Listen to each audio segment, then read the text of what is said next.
Hello, Brad here, just to say we're super proud that the Friday 5pm podcast is sponsored by the Malt Miller, the UK's best home brew store. We use the Malt Miller for all of our homebrew experiments, as well as tapping them up for advice and binging on their awesome YouTube channel all the time. That's why whenever we release a homebrew video, we put a recipe kit live on the Malt Miller, so you can brew with the exact same amazing ingredients that we did. The same ingredients used by pro brewers. So alongside the Malt Miller's nitro-flushed hops, cold-stored yeast and milled-to-order malts, you can pick up recipe kits for our 5 Points Best Bitter, Russian River West Coast IPA, and now the fastest beer in the world, a hazy session IPA that goes from grain to glass in less than 48 hours. Sign up to their newsletter at tinyurl.com/Malt Miller to get 5% off your first order. With the Malt Miller's amazing customer service and Johnny's 48-hour recipe, you could order the ingredients on a Monday and be drinking the beer by the weekend. Speaking of which, it's Friday. It's 5pm. So enjoy this week's Friday 5pm podcast.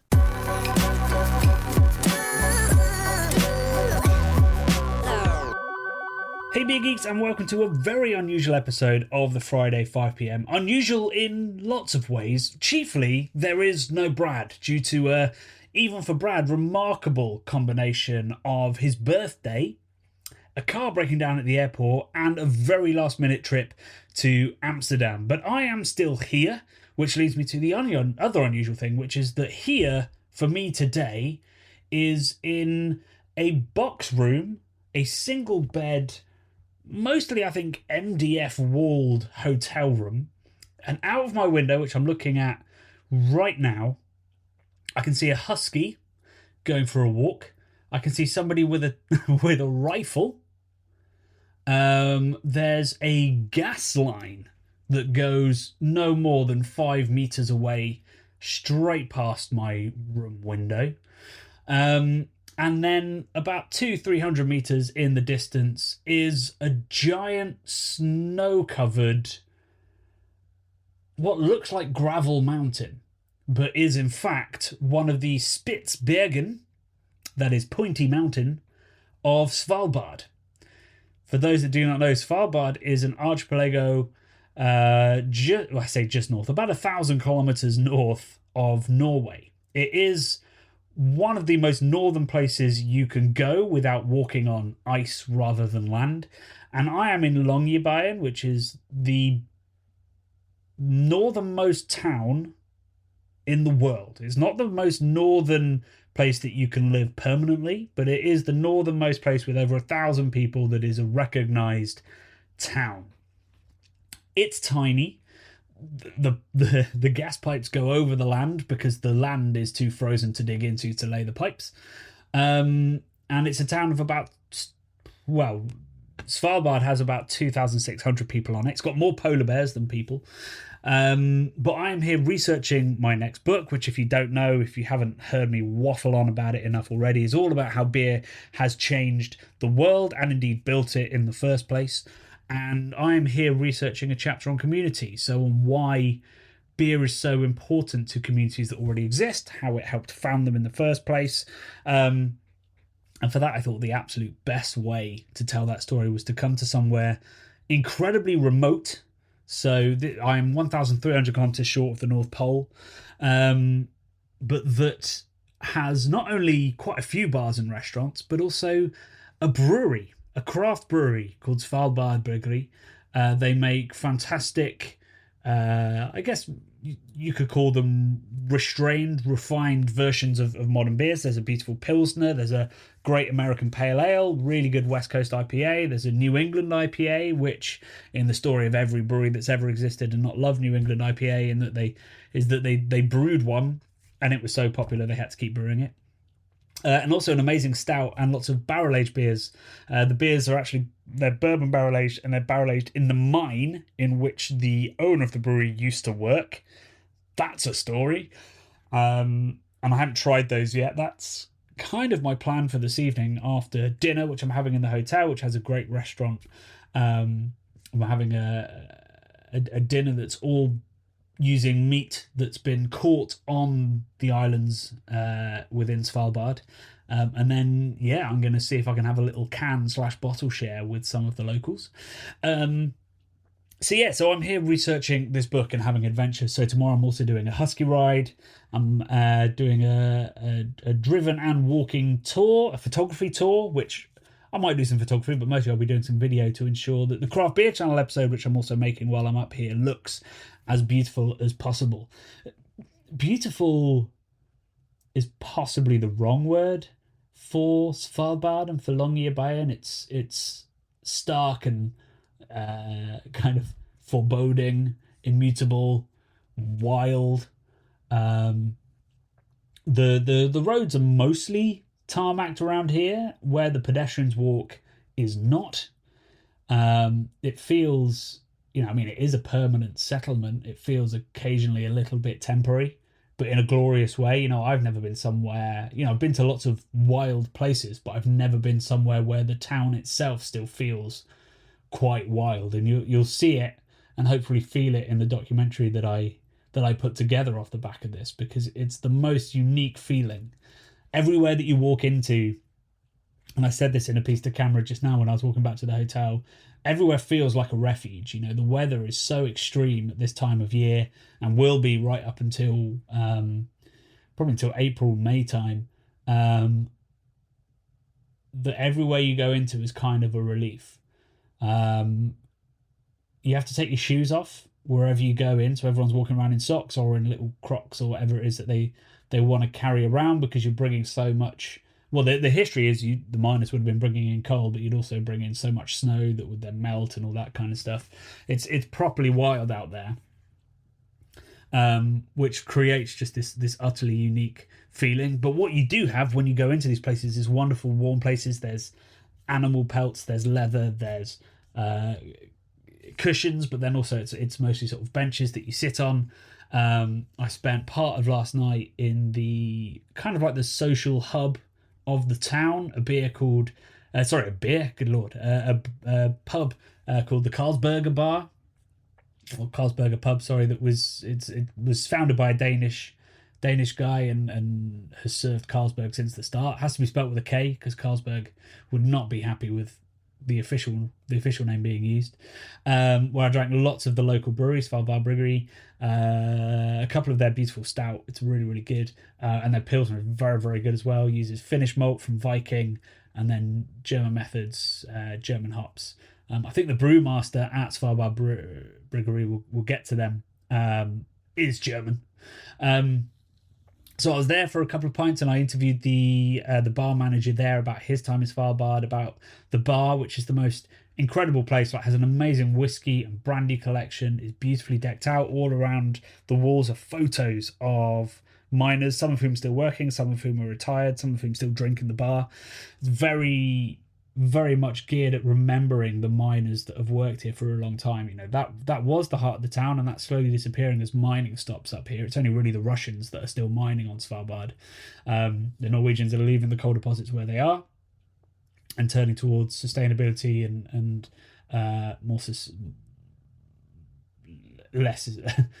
more permanent forms of energy. So I was there for a long time. Great bar.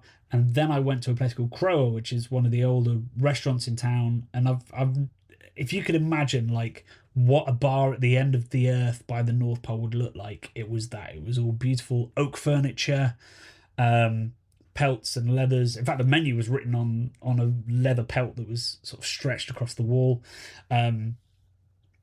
It felt partly Viking, but also incredibly modern.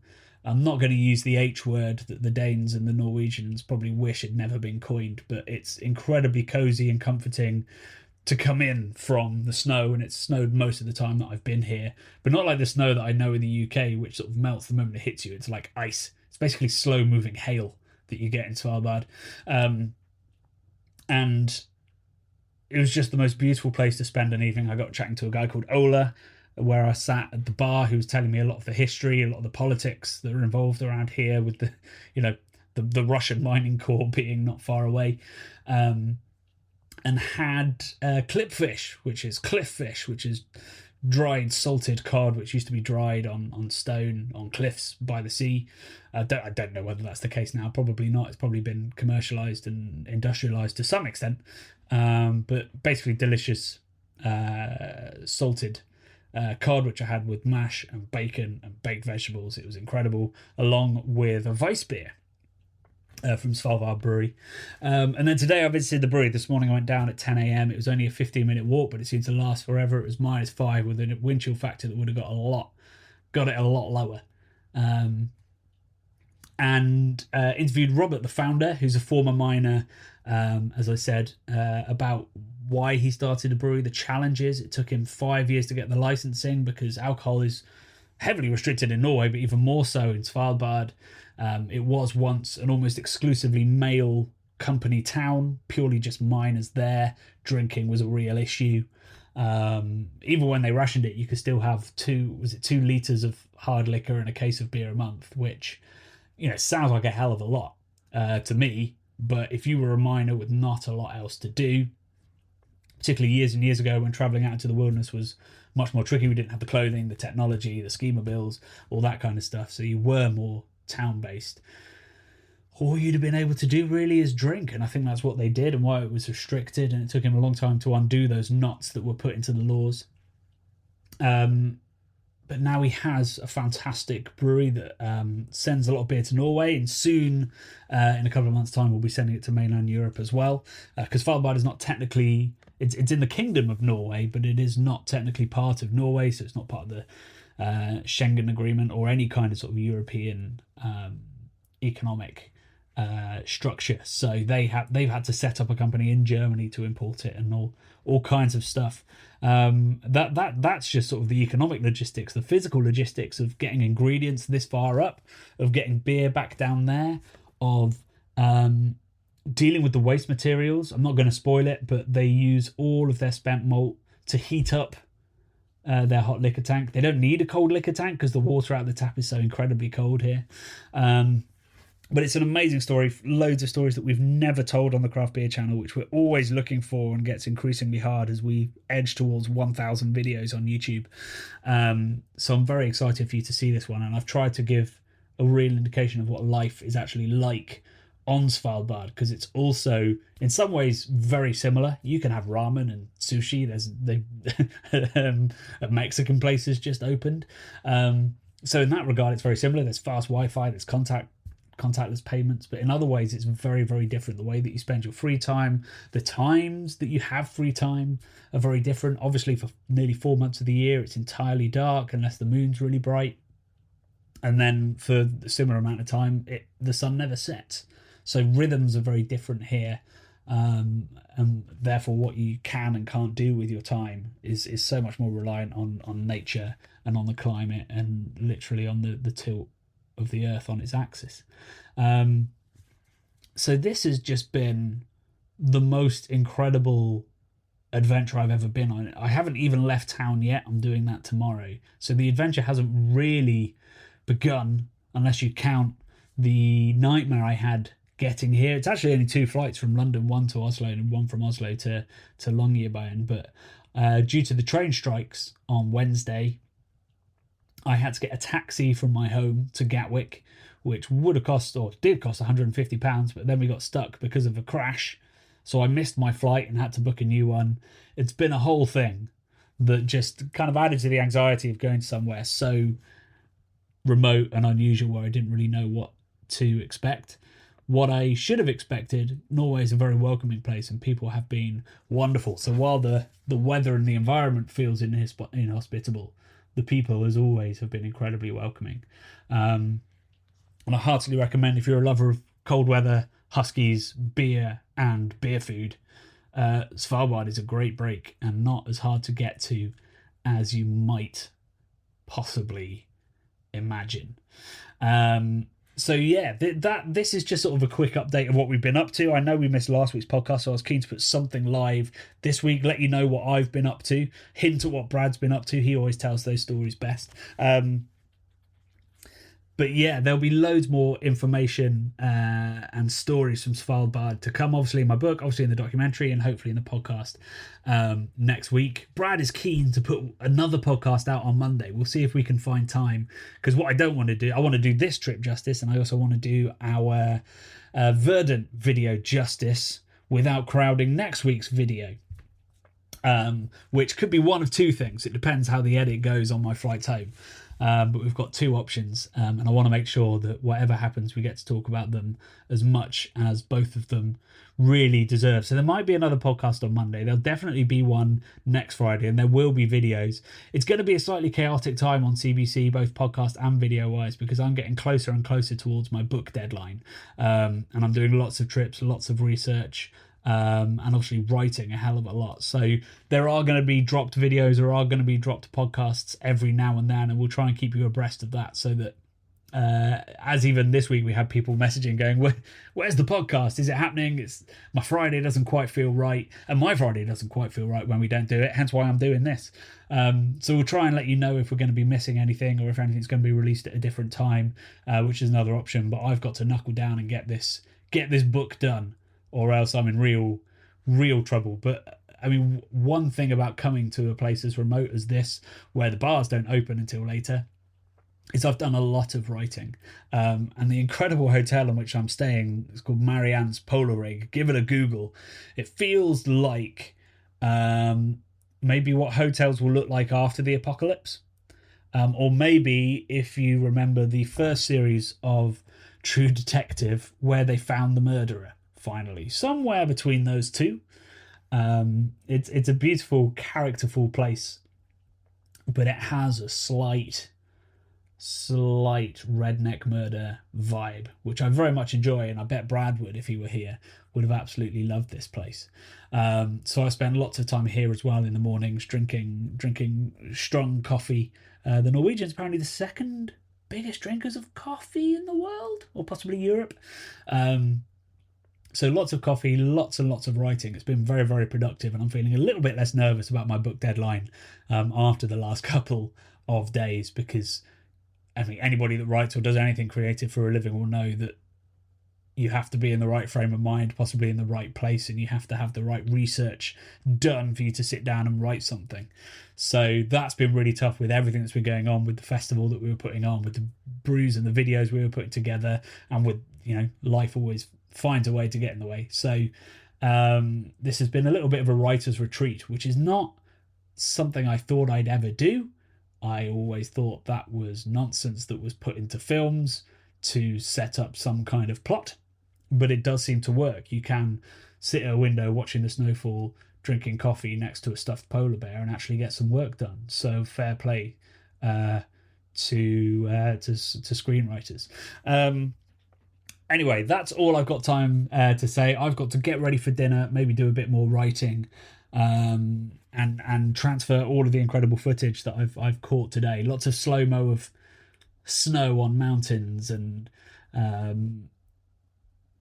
it's mostly that, apart from what I've done in the brewery. So if you like slow-mo and you like snow, it's going to be a good video coming up in a couple of weeks as well. So yeah, there might be a podcast on Monday. I'm not going to promise anything, but there definitely will be one next Friday, and there is an upload next week. All I can say is humble apologies, and Brad, I'm sure, will give you the story of a lifetime as to why you can enjoy me today, one of which being the brilliant reason of it being his birthday. So if you do have a drink while you're listening to this or later today, raise a glass to Brad, say happy birthday, and think of me in the Arctic eating presumably reindeer and seal, and trying desperately to keep warm with some barrel-aged stouts. I'll see you next week. I will speak to you next week, but until then, love and beer.